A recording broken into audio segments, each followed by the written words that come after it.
guys! There is about a month left until the release of the fully working beta version of the Humaniq app.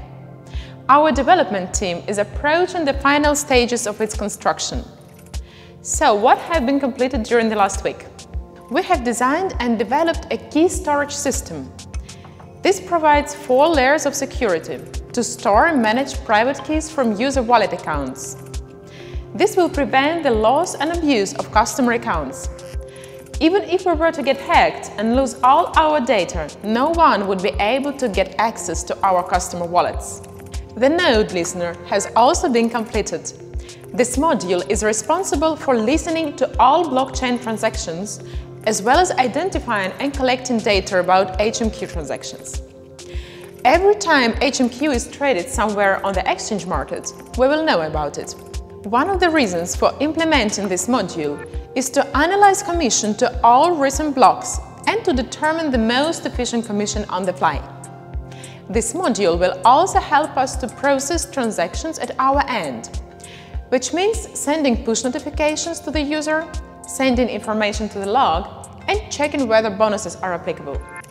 We are aware of how expensive internet data is in locations where people will be using our app. For instance, in Africa. Last week I spoke with our ambassadors and they told me that the average monthly price for 2G internet in Africa is around $15, reaching as high as $25 per month. Taking into consideration that the minimum wage in Nigeria is $45, for example, paying their internet bills is a struggle for the majority of people. That's why we are constantly working on reducing the amount of data the app requires.